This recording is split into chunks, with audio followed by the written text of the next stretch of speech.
I want to welcome everybody. Hopefully, I have no idea how many people are watching.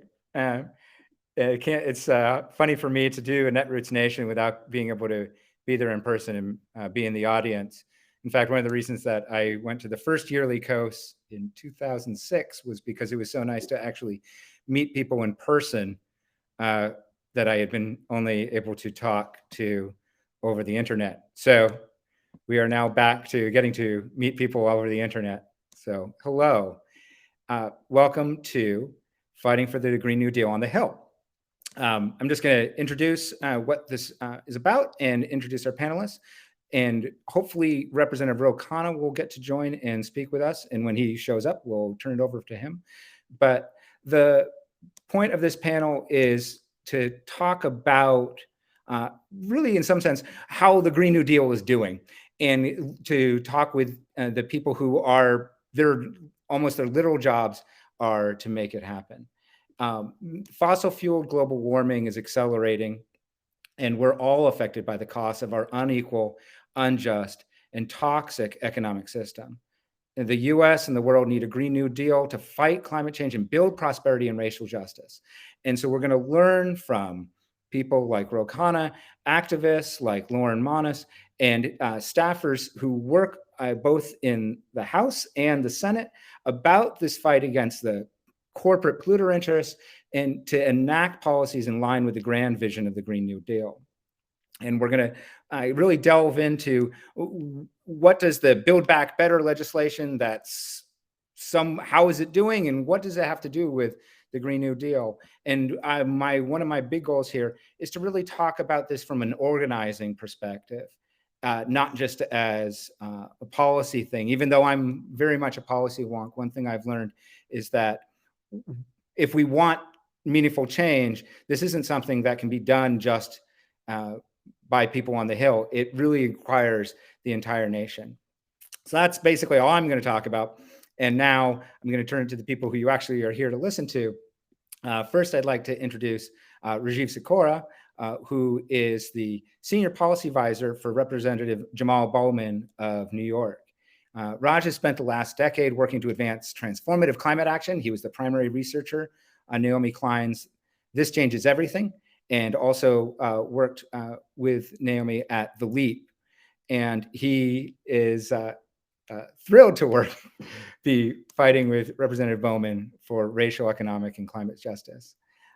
We also have with us Hannah Vogel, who is a policy advisor on energy, environment, and climate for Senator Edward Markey of Massachusetts, my former home state senator.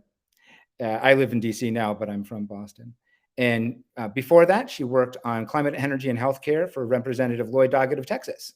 And she's also worked on climate strategy for Climate Nexus and working on the Paris Climate Agreement and also at the People's Climate March in 2014, which was great.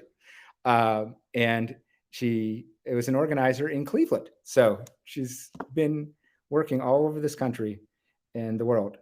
And I'd also like to introduce Lauren Monis, who is the advocacy director for the Sunrise Movement, without which I don't think we would be having this discussion at all. She grew up in South Florida, which is it's kind of funny. I was going to say it's on the front lines of the climate crisis, but I think one thing that we're starting to learn is that there's no place on the world that isn't. And she was part of the Sunrise electoral program in Michigan, and she's also worked with Sunrise in Rhode Island. And now she's here organizing Congress, which must be a different type of organizing. We also have some other people, hopefully, that will get to join. But I want to just kind of kick this right over to the discussion. The one thing I wanted to mention is that there are I'll ask a question. There was the Green New Deal resolution that was introduced. Now seems like 1 million years ago, but when was that? It was in 2019, February 2019. And the Sunrise protests were that, right? Like in January, right? Or the kind of flagship protest that kicked off the vision for the Green New Deal was right after the Democrats took back the House in November 2018. So we have November 2018, 2019, and now somehow we got to 2021. And there's now actual Green New Deal pieces of legislation, like that are kind of like officially Green New Deal legislation that have been introduced.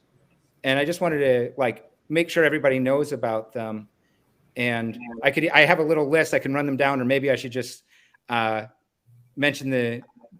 it over to Raj to talk about what you've been working on in that front. Yeah, happy to. Thanks for getting us all together, Brad. And you said you had a list there, so I mean, it's worth noting quickly that the Green New Deal for public housing was sort of the first bill that fleshed out the resolution that was introduced by Congresswoman Ocasio-Cortez and Senator Sanders. That was followed this year by Representative Cori Bush's The Green New Deal for Cities, and Representative Bush's staffer, Saul, I think maybe will be joining us a bit later. And so my boss, Congressman Bowman, introduced this summer the Green New Deal for public schools. So happy to just delve into that. My boss, I think, as people who know him know, is a lifelong educator. He was a teacher and a middle school principal, and started his own school. And he's also, I think, less well known is that he's a scholar. He did doctoral work on in education, and one of the things that he sort of explored is, what does it mean to have sort of community-based model for a public school, right? And what does it mean to think about educating the whole child, really meeting in a holistic way the kind of needs, emotional, social, physical, mental health of our young people, right? How to nurture them in a way that's going to, unleash their full potential.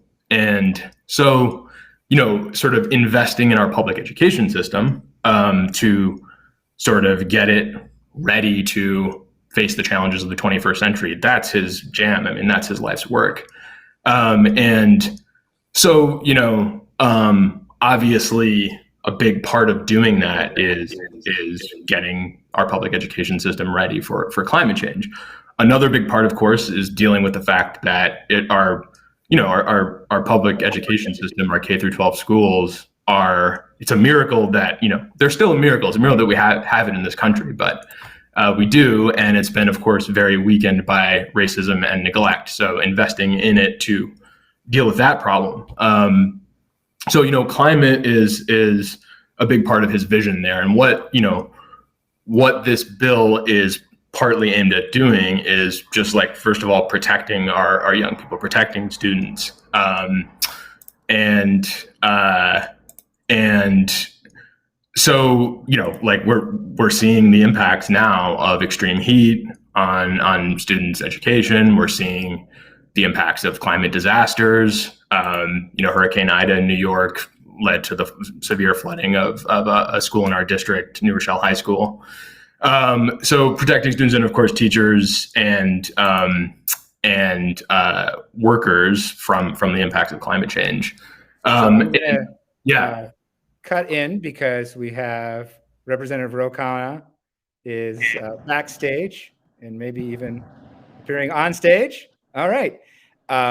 We welcome Representative Khanna. We just had Raj Takora talking about the Green New Deal for public schools. And I just wanted to Wonderful. Well, Raj has done terrific work, and Jamal Bowman is really a champion on the Green New Deals for public schools. I'm very impressed with his bill, and I'm hopeful it'll become part of the president's agenda. But I just wanted to take a few minutes to thank all of you for the work you're doing on advancing the Green New Deal broadly, on making sure that the reconciliation, the Build Back Better Act has climate priorities. We need to make sure that the fossil fuel subsidies are gone. They're gone in the Senate version. We need to make sure that they're not there in the House version. We need to make sure that we are funding the clean energy standard so that within 10 years we can get to 100% renewable energy, clean energy out of our utilities through both incentives and mandates. We need to have the Civilian Climate Corps. We need to make sure that we're investing in the retrofitting of our schools and buildings. And all of this, the steps of it, the start of it, has to be Build Back Better. In fact, one of the reasons that progressives insisted that the two bills had to be together is we said you can't invest in traditional infrastructure that increases CO2s, highways and roads and bridges, without having the modern infrastructure to deal with what we're going to do on emissions. And all of the Build Back Better programs are job creators, creating thousands of new jobs in solar, in wind, in hydro, in energy efficiency, in retrofitting. It's going to create manufacturing jobs, construction jobs, jobs not just in California or on the coast, but throughout the South, throughout the Midwest. So all of you have a big role to play with it. And I just want to also thank Katie Thomas and my team and Kevin Fox and Aria doing exceptional work. They're leading our effort on the environment subcommittee. We're going to have, for the first time in the history of the Congress, Exxon CEO, Chevron CEO, Shell, BP testify before Congress on climate disinformation. So if you have good ideas in the audience, the panel, share them with Katie and share them with Kevin or Aria. They will become part of our strategy to make sure that we get answers and stop the climate disinformation big fossil fuel companies are engaged in. But I just want to thank all of you, be very proud of how far we've come. We're very close to having the biggest climate legislation ever in the history of this country. It's thanks to your activism, your passion, the papers of people like Saul.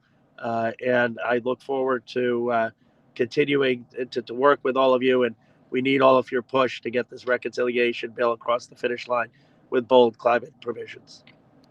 All right. Thank you very much. I'm sure you're busy. If you have a second, the one question I have is what seems to be most at risk with Build Back Better is the care economy. And that's what's was so inspiring to me about the Green New Deal resolution, is that it recognizes that a care economy that puts children and parents and health first and foremost is what we need for for a positive, sustainable future. Is that sense held in Congress that we need to take care of our children and sick and poor to actually for this to be real climate legislation? Yes, certainly among the progressives and I would say amongst the House Democrats. But, I think there are two different things that are at risk. As Senator Sinema, candidly, I've heard is actually fine with a lot of the climate provisions. Senator Manchin has more concerns with the climate provisions. And then they both have expressed concerns about some of the childcare provisions. So the whole thing is being negotiated. I don't think it's enough just to expand the child tax credit and not do child care and not do paid leave. I mean, just giving people an extra $300 and saying, well, you can't take off if your kid is sick is not comprehensive. Or saying we're not going to help you with the $1,000 a month you're spending on childcare. So we need to do the whole thing to really relieve working families who are struggling to raise kids. And we can't compromise or dilute the clean energy standard, which I fear people are going to try to do. That was really inspiring, and I really appreciate the work you've been doing and your continued commitment to the Netroots Nation community as well. Well, the Netroots Nation has been fantastic, and all the staff. Let me just thank them. They're incredible, and I take so much recommendation and so much. They're always pushing me to be even more progressive than I am. So they're a wonderful community on the Hill, and as is Netroots, and we need to just continue at it. We're close and get it over the finish line. All right. Thank you very much. Thank you. Well, that was really great. I wonder if that's kind of how it feels like as a staffer, that you have to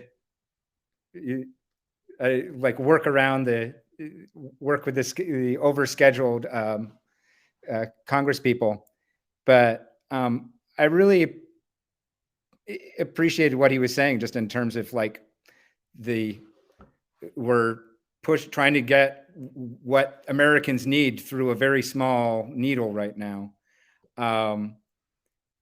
I wanted to go to Hannah and Lauren, if you can talk a bit about either like talk about the Civilian Climate Corps in like specifically and why that's important, or if you want to kind of talk more broadly about what the Sunrise Movement is doing and what Senator Markey's doing. Because I know that both of you played a key role in pushing that forward. Yes, we've been working hard at it. And I'd say the movement pushing for the CCC on the outside makes Hannah and I work harder on it every day. That's right. To become reality.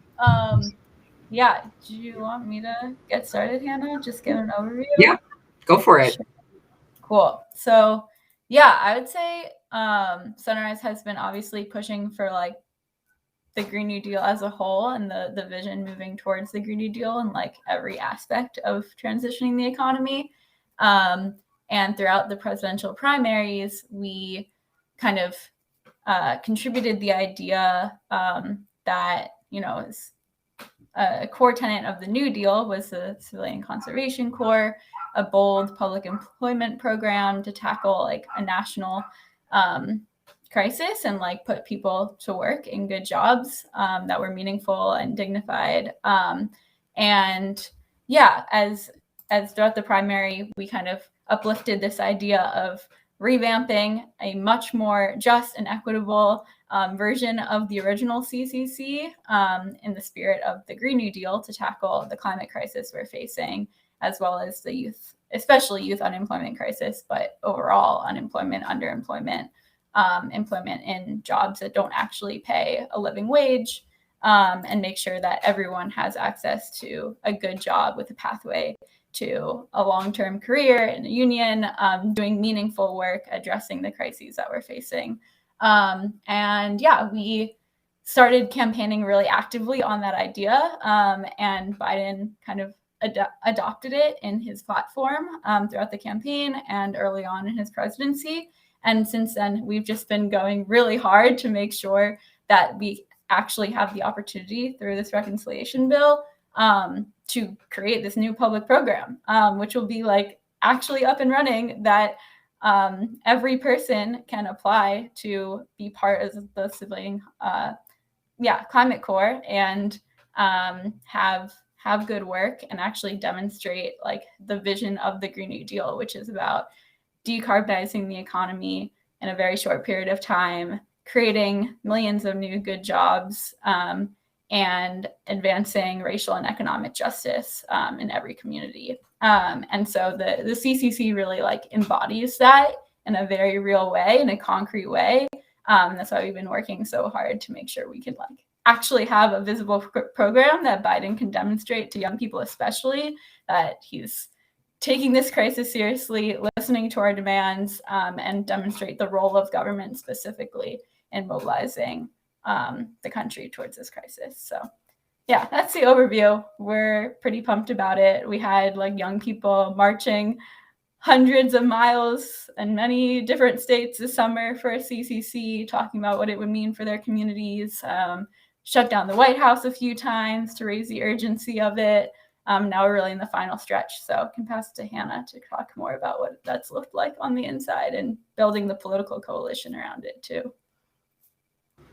Yeah, absolutely. We've been working really closely together, and this has been, as with so many of the wonderful climate priorities that we're pushing, really a movement-driven effort. So we've been collaborating with young people, with service groups, with union members, with folks worried about the resiliency of their communities, from folks working on energy efficiency, to really put forward this ideal for a civilian climate corps that can be bold and actually equitable. So giving people at least a $15 an hour minimum wage, giving people increased educational benefits, and actually valuing national service that is working to advance our national response to the climate crisis.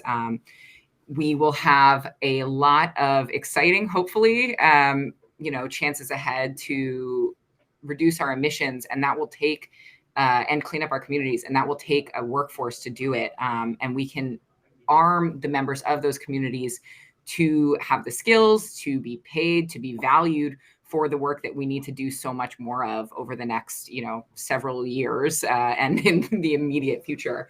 So we're really fighting hard for a robust level of funding. We've been partnering with so many of our terrific friends in the House, like Saul and Raj and their bosses, as well as other folks in the Senate. And the CCC is just something that I think, hopefully folks feel really excited about and can, see the tangible effects of what it looks like to respond to the crisis at the scale and scope it deserves, which is something that obviously we've really failed at for a long time. So, I'm always excited to talk to more folks about the CCC. I think that, this is going to be a really exciting part of the package if we can get it funded at the level it needs to be equitable and to be accessible to, not just the white 18 to 24-year-olds who were in the original Civilian Conservation Corps many years ago, but actually to reflect the entire scope of the country and the people who actually need the work in their communities. And I don't know if, one thing I should mention is that there will be hopefully audience Q&A time. So people who are in the audience, please put questions in the chat and we can see them and we will respond to them. I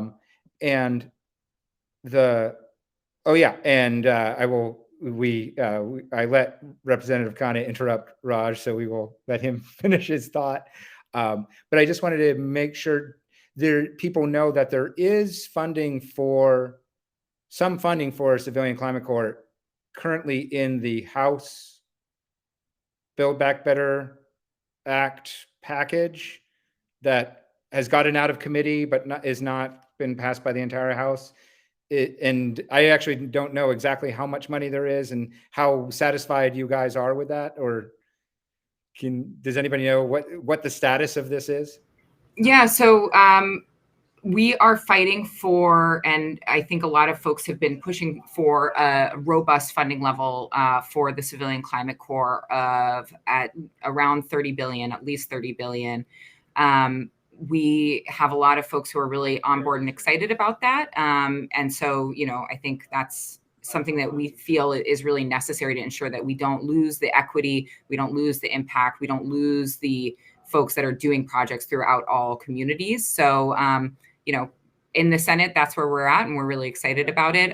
The House and Senate buckets don't match up because of a lot of very complicated and mostly boring reconciliation budget top line funding cap issues. But we're working hard for a full robust funding line for it to make sure that it's actually big enough to achieve those objectives.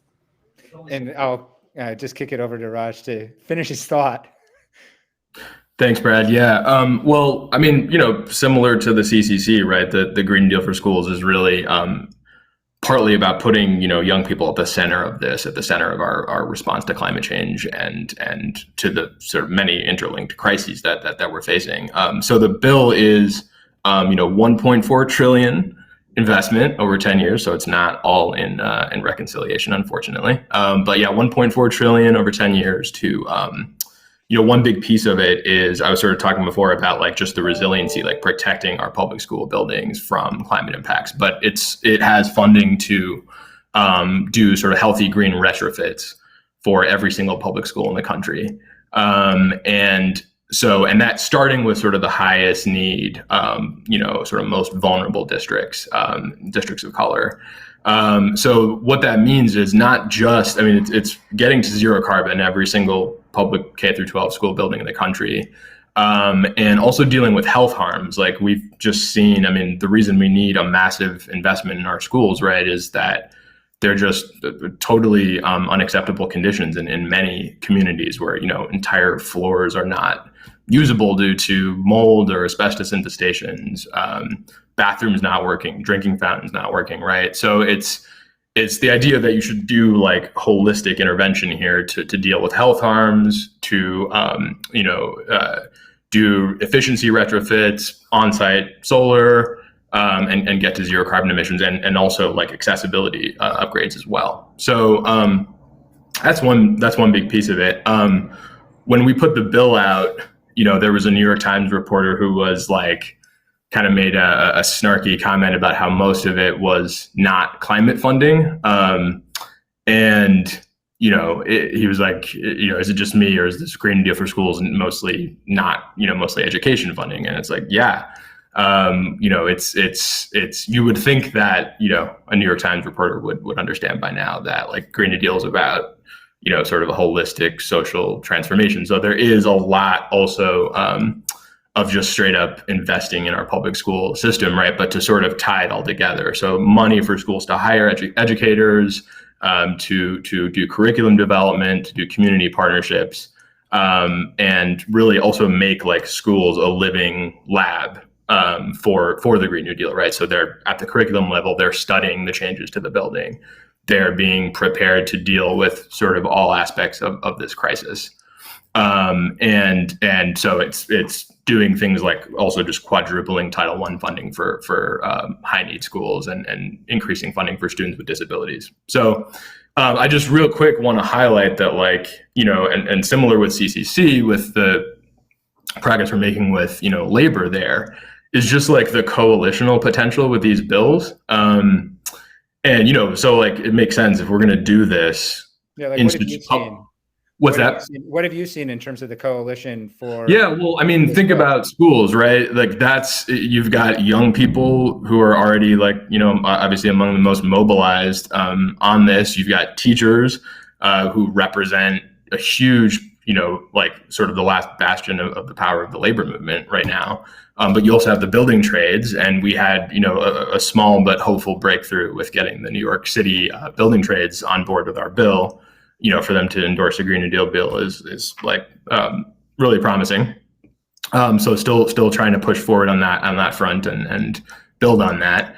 But yeah, like, building trades workers, teachers, parents, community members, students, like, if they can come together and actually build power for something like this, that's going to go far beyond our bill. And that's how we're going to win, I think. And so the Democratic Socialists for America, DSA, has been, and have also collaborated with Sunrise and AFT, the teachers union, on this, but DSA has a national campaign that's precisely about building those relationships, like in every community, to organize around their schools, and so there's like over 50 chapters that are working on this, and they're canvassing and they're calling members of Congress, and so it's about influencing this package. And there's 82 billion right now in the House bill, Build Back Better for schools, and our bill to retrofit every single public school in the country, that would be 446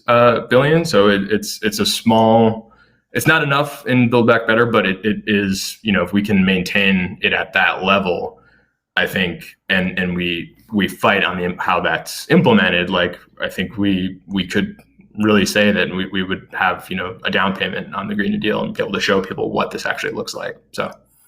Well, I think that's a great segue to introduce Saul, who is, it looks like you have successfully tackled your connecting issues. Saul Levin is the Climate and Labor and Indigenous Policy Advisor for Congresswoman Cori Bush of Missouri. And he organizes several progressive climate projects on the inside on the Hill. And he previously covered climate and public lands policy for Congresswoman Deb Haaland, who's now the Secretary of Interior. And previously to that, he co-led Organizers for Radical Climate Action and the Harvard Climate Leadership Program. And he wants people to know that his research has been unsuccessfully used to convince Senator Manchin to pursue a just transition for fossil fuel workers. So I'll say congratulations. Oh no, did we lose Saul? Oh, there you are. Good, you're in the front. And I just want to mention that your Congresswoman we previously mentioned, introduced the Green New Deals for Cities Act. And I was hoping you could talk a little bit about that, and also about this larger question of organizing on the outside, and what's it's like going from being an outside organizer to an organizer inside the Hill. You're gonna make me talk about that in public, Brad. Yeah. Well, thank you. It's really nice to see everyone. My apologies for my bad lighting and originally bad connection. I'm unexpectedly at the hospital. I'm gonna take my friend home from surgery right after the panel. The timing has been exquisite though, so he's doing okay. So sorry about that. I'm really excited to be here. These aren't just some of my closest friends and collaborators on the panel, you all, but like these are some of the faces of people who are really like bringing the Green New Deal to life. Really fighting hard to have actual substantive real climate provisions in the Build Back Better program. And I think it's just really important to note, like, to just call out the fact that there's all these really progressive people who are doing so much work to drive the Green New Deal forward, even when it's not as much in the news, who are also holding and saying, like, we're going to try and lift up the minimum climate investments in as much as we can in this program. If there's reporters listening, like, let's see more articles about how pragmatic progressives are being, in addition to Jayapal flexing her power. And let's just like hold that and how these things are fitting together. But really excited to be here. So my boss's Green New Deal for Cities is a bill that would fund a Green New Deal in every city, county, territory, indigenous community in this country, with very broad definitions, very much in line with the way that local governments were funded for COVID relief during the American Rescue Package. What we think is that no matter how much funding we do at the federal level, like ultimately there are going to be things that are left out, people who can't compete for the projects that they need to compete for, to remediate their brownfields, to put renewable energy in their small part of their community. Folks who aren't going to be able to access those resources unless local governments are kind of pumping the resources out at that level. And I think we're trying to, the thing where Trump became president and all the mayors said, we're going to have the climate city. And then they all said, we'll go climate neutral by 2050. And then nothing ever happened. Like, we're trying to give people the resources to actually do something extremely useful. And, for us, that starts in St. Louis, where, we have a, quote unquote post-industrial city where people really need the money, but they're ready to take action on climate change. People call me that their amazing like community center roller rink has polluted grounds next to it, and they want to improve their energy mix. And it's like, that's the kind of thing that could be funded if we actually pumped a reasonable amount of money to fight the climate crisis into these local governments. You can bet that part of our mandate and our mission is to bring Black first provisions into all of these issues, and think about how not only are we like making sure that some amount of funding, 50% in the case of the Green New Deal for Cities, goes to Black, Brown, Indigenous, and other frontline communities for these projects, but also, we have provisions to make sure that climate money can't be used for violence the way that it was, that COVID money was. We all know that, money that was set aside for COVID-19 funding for local governments was redirected to police, which is why no money in our bill can go to ICE, no money can go to policing, and no money can go to other, problematic, anti-Black things that we actually consider to be environmental injustices in the community. So very excited to, answer any questions about that and talk about that. We're working with the DOE on numerous different strategies for funding local governments for climate through Build Back Better right now, and also building support. This bill was introduced in April, but we had several new folks sign on this week. And Brad, if you don't mind, I also want to say something that I think is extremely exciting, which is that the power of the Green New Deal is growing immensely during this whole big Build Back Better moment. No one is writing about the work of Jamal Bowman and Raj Sakura to get seven members of Congress signed on to the Green New Deal for public schools who have never signed on to the original Green New Deal resolution. I mean, that's really significant and really impressive. And Congresswoman Ocasio-Cortez's office is now going to talk to them and say, hey, we have this resolution. I don't know if you've heard of it. Do you want to sign on? We're just getting huge amounts of new support. We had folks in July signing on to the Green New Deal resolution for the first time. Some of them might be facing primary challengers. You bet your biscuit that I'm checking every time, who's signing on and why. We have it all tracked. And the folks on this call are busting their asses, to make that a reality, even while we're pushing forward in the most vocal holding down President Biden's agenda. So I just want to say I'm very excited. As of this summer, more than half of House Democrats are signed on to Green New Deal legislation. So if your member of Congress is not signed on, they're in the minority among Democrats. And there's actually a question of if they're doing the safe thing at this point, or if they're doing something that's out of step with the Democratic Party.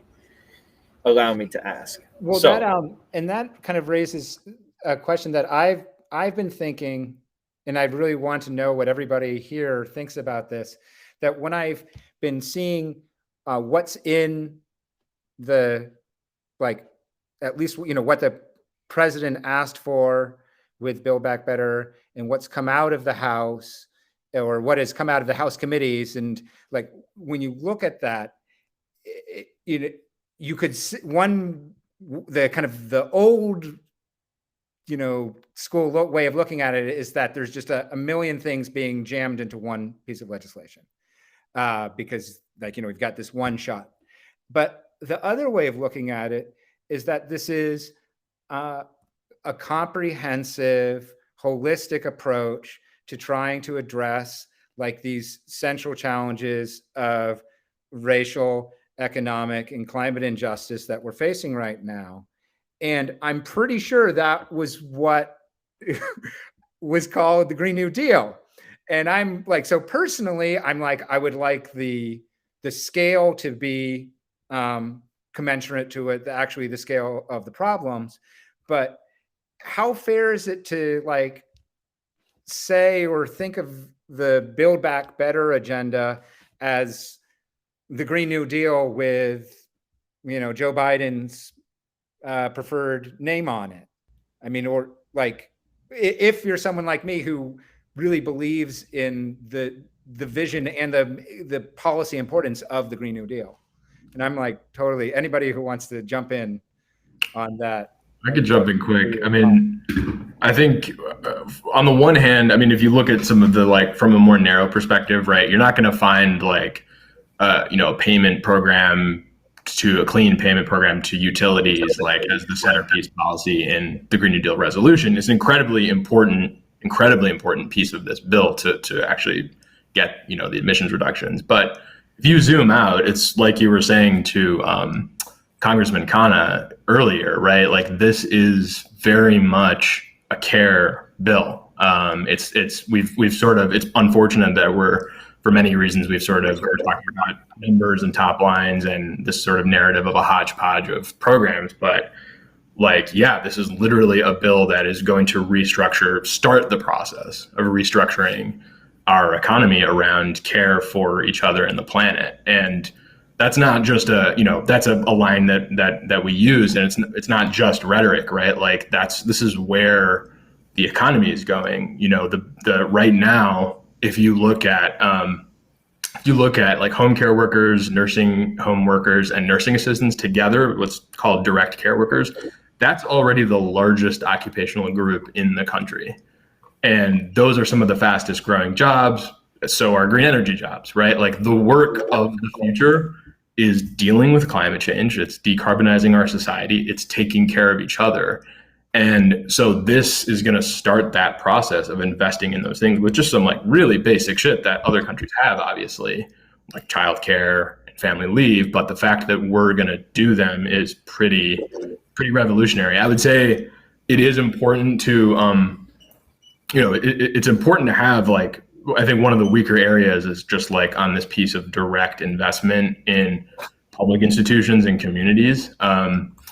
And so that's why it's really important to protect, for example, the schools and the public housing money that's in there. And that's something where we're going to really have to build. But I think it's spot on that this is a holistic bill in the spirit of the the Green New Deal vision that just would not be this way without the work that, Lauren and Sunrise and AOC have done, et cetera. So, Lauren, how does Sunrise see this kind of legislative moment? Yeah, good question. Well, I mean, I think we have been very clear that just like the original New Deal, the Green New Deal was never going to be one bill. It's like a decade-long project to transition every piece of how we live and how our economy operates. So many pieces of legislation, like large reconciliation bills and also other kind of must-pass bills, like every single piece of legislation at all levels of government need to embody the Green New Deal and be part of this governing agenda. That's just like the reality amidst the crisis we're facing. And so I think how we view this is, through our organizing and kind of shifting the political possibility to get to this moment. This framework definitely embodies the vision of the Green New Deal, but is far from the level of ambition we actually need to address the scale of the crises we're facing. So I think if it passed, like with all the good pieces that we want, like funding towards a CCC, funding towards a clean energy program, like funding towards schools and cities and housing, those are all good things that set the foundation to kick off this decade-long mobilization. But it's just really small compared to what we actually need. But it at least lays the foundation to build off of and demonstrate the popularity behind it. And if we do it right and put people in good jobs and deliver for communities directly, especially leading up to midterms and the presidential election, that will only give us more opportunity to pass more Green New Deal legislation because it's a decade-long project. I'd say the one piece that I don't think Raj mentioned that we feel would jeopardize this being like an actual start to the Green New Deal is if there's actively bad things like a continuation of fossil fuel subsidies, a clean energy program that incentivizes at all like gas or other fossil fuels. I think that is in direct contradiction to advancing and beginning the decade of the Green New Deal. So yeah, I think that's generally Sunrise's orientation to this, and kind of how Saul was talking about, like we're always trying to shift the political conditions to make more and more possible, while at the same time, as we're shifting those conditions left, that we need to pass, like we're making this possible and now we need to pass this and then build off the success of that to be able to shift and make more possible. So I think that's the moment we're in right now. This might be, I don't, if Hannah, I don't know if, I don't want to, if you have some thoughts on this. No, question. I mean, all very well said. I mean, we're working on getting the Green New Deal into the DNA of like every single bill that gets passed. And I think the intersectional nature of the Green New Deal really brings, and Raj made this excellent point of bringing people to the table who care about schools and maybe didn't think about climate as much or didn't think about energy efficiency. And, I think treating climate as some sort of siloed issue that's just about, what's coming out of a smokestack is really, and Senator Markey knows this well from his work on Waxman Markey. That's not a proposition that gets across the finish line. We really, really, really need an intersectional movement that brings together people who are interested in how to build a better world. Climate is a key part of that. All of our decisions affect the climate. Every single bill we pass in Congress is a climate bill. It can either help the climate or harm the climate. But every single thing we do has an effect on it. So, to treat it as part of this broader package, which is what the Green New Deal concept is really about, building a world that works for all of us, works for workers, works for moms, works for Black people, works for Indigenous communities, works for folks who have been left out of and locked out of decision-making for so long. We're trying to bring them. I think it's been said well, but those are my small addition. I see Saul raised his hand, so to speak. Yeah, I just wanted to echo what folks are saying and also just add one thought to that, which is that as Lauren said, like, as long as we can keep bad stuff out of this, like, this is part of the plan. The plan was never to come to consensus with everyone and put something forward. That lowest common denominator model does not move at the speed of the climate crisis, and just as in like the history of labor and environmental movements has not been successful. But what has been successful is stating the vision that we need, going out with moral clarity and being like, hey, like, if you want to like believe in science, like there's a pretty clear set of things that we need to do at least to start. And we need, the clarity of Bernie Sanders on his campaign, having a $16.3 trillion platform, the clarity of thousands of kids from the Sunrise Movement saying, like, we actually need this broad agenda. The whole plan and how history works is that the folks in power follow that and deliver part of it. And then we keep demanding more because this is going to be tremendously good and also a fraction of what we need. So I think just to say, we're fighting every day to keep these fossil fuel subsidies out of the reconciliation package. We're fighting really hard to make sure that people don't sneak in, fossil fuels in various ways, that people are holding down union jobs. But I think, I just want to say, like, this is part of the plan. This is like, the presidential administration following the Sunrise Movement's vision and not naming it. Like, that's part of the plan. And then we're going to need more. So, I mean, I think Saul might have actually answered the question I was going to ask, which was, like, how do you all keep from being demoralized when, like, increasing the military budget passes through Congress in like what feels like, 3 hours, and basic climate action and increasing the minimum wage and things like that get either killed out or getting improving labor protections with the PRO Act. These things either get killed by the Democrat. The Democrats, even the Democratic Party can't stand for it. And like when you have coworkers who like supported an insurrection against this country, and who even make fun of the existence of climate change and are openly racist, and then there are the Democrats. I was just wondering, and and meanwhile you're not very paid very much, and there are corporate lobbyists who are paid hundreds of thousands of dollars, and they vastly outnumber you here in DC, who are working to prevent corporate taxes from going above 0%, and are fighting tooth and nail on anything that would be good for workers and for children. So I was wondering, like, how do you not get completely demoralized by your crappy jobs? I can go first as the person that's supposed to be the hopeful voice for the youth movement. But also it is really different. Like every time I go to the Hill and I'm like around those shitty people, I'm like, I don't know how you all do that. Like, I think I would just punch them. So massive respect for people that have to be in those halls every day and continue fighting. But yeah, I mean, I think for me, like, I just deeply believe in social movements, and I think change, takes time, and we don't have much time. But that, the like moral clarity like always wins, and that like the public is on our side. And we've achieved so much even in just the past 3 years.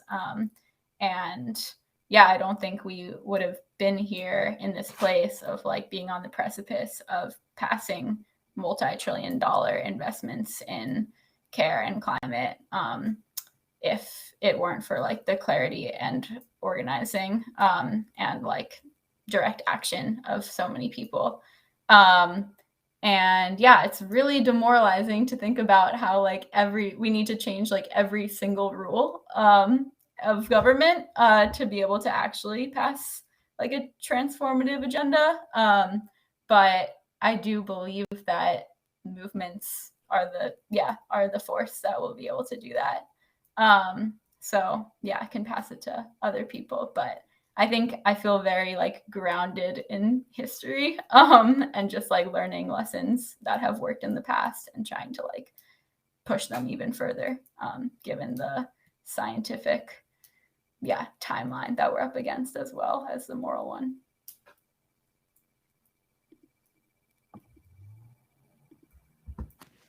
How about you guys? What keeps you going? Yeah, I mean, working with these guys, the people on this call, and I mean, literally, I mean, I'm new to the Hill this year, and the Hill sucks, but I think we are on this call are lucky to have amazing teams and amazing bosses and offices, and just the fact that I mean, working with Naomi Klein years ago on This Changes Everything, that feels like a different era when I look back at that. People did not give a shit about any of this stuff. And our frames, our way of thinking about things is starting to shape politics. We can put out a Green Deal for public schools, and it has a dialogue of some kind with this major package, and the CCC is actually fucking in it.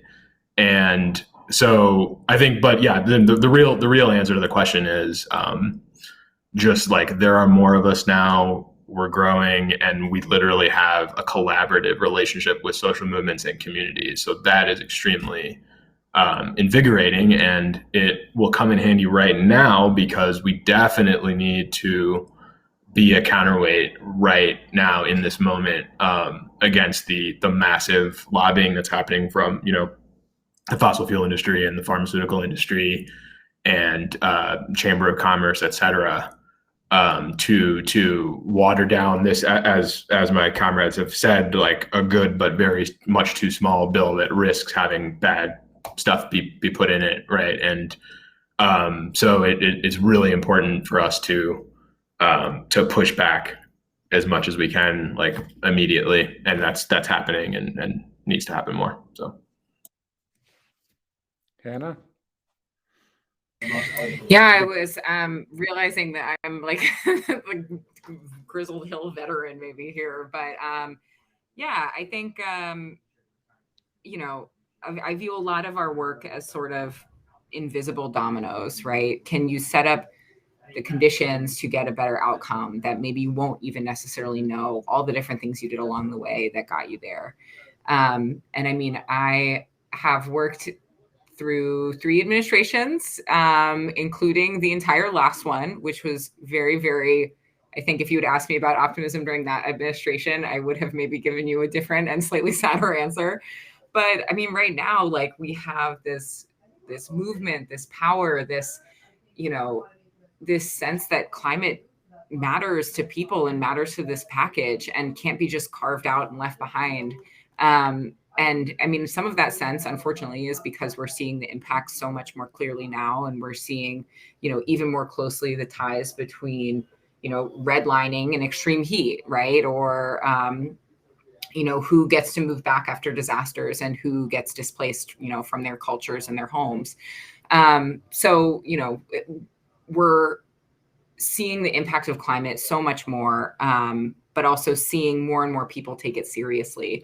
And I think just being able to engage with the movement and engage with other offices here on the Hill, like every day that you get up and you fight for something that's important is a good day. So that's what I tell myself, even if not every effect of every piece of work ends up always immediate apparent. You relish the small victories. You relish the chance to keep trying. And one thing I wanted to make sure I mentioned before we hit our time is that next week there's going to be a week of civil disobedience in Washington, D.C. And the URL for the kind of the home of the action is peopleversusfossilfuels.org. You can either search on like Google or the like for people versus fossil fuels and it'll show up, or it's like literally peopleversusfossilfuels.org. And every day, starting on Indigenous Peoples Day and going through the week, there's going to be protests and civil disobedience, calling on people, calling on the president and calling on Congress to end the era of fossil fuels and, actually act for climate justice. So I'm really excited about that. Anybody who is within shouting distance of Washington, D.C. is very welcome to join. And if you're not, you should please try to go to the website and learn how to help spread the story about that. And that's just one way to participate. And I know that Raj mentioned organizations like Democratic Socialists of America and the Sunrise Movement. Obviously, it's a great way for people to join. But also, if you belong to a union, your union, is needed. And if there's a lot for people who are online folks like me to be involved and help share this story, that the Green New Deal may not be what's talked about on the corporate news networks, but it is still very, very much alive. And I wanted to kick this over to Saul. I don't know I think we can kind of tell how you keep from being discouraged, but I wanted to give you a chance to give some thoughts as well. Yeah, well, thanks, Brad. I mean, my friend said it best. We stick together in our little world, and hold hands when we walk by the white supremacists on Capitol Hill, and whatever we have to do to sort of stay sane. But I also, derive a lot of. I mean, you're right. I'm just a jovial person, so that works out pretty well for me. And I have a sister who's 10 years younger than me, and I want the world to be better when she's my age than it is now, and it's not looking too good at the moment. So there's things like that. But I'll just say, in addition to my friends, my boss's courage when she gets threats from the inside and the outside every day, you can't say that about fossil fuels. The fact that she talks about the Green New Deal and ending fossil fuel consumption in a district with the two biggest coal companies in the country gives me a lot of inspiration to beef up my courage and keep going. And also international movements. I was just in Brazil talking to indigenous groups and climate activists who are fighting for their survival in the face of, a neo-fascist president who's committing crazy acts of violence. So their courage in making me feel like we're actually not alone here. There's people all over the world ready to build a different world together. Makes me keep going. So thank you. Well, I just want to say in closing that one of the reasons that I was excited about putting this panel together is because I really just wanted to celebrate the fact that there are progressive climate activists who are working on the Hill. And it's both something that I want to celebrate because it's not an easy thing, but also I don't know that people outside understand that there are allies, that there are people who are part of the movement who are there in Congress and who are fighting for all the rest of us on the outside. And that it's actually possible. If you are someone who, are coming, you're an activist or you're an organizer, that there is even a place for you, whether it's in Congress or in local government. There's a role for you in government. I'll throw in that thing. I'd be happy to vote for any of you if you decide to run for office yourself. And I think you're all better spoken than I am. So if you ever need support when you become candidates yourself, just let me know. Thank you so much. I think we've got our time, and there are many more wonderful panels and for the rest of Netroots. So thank you very much.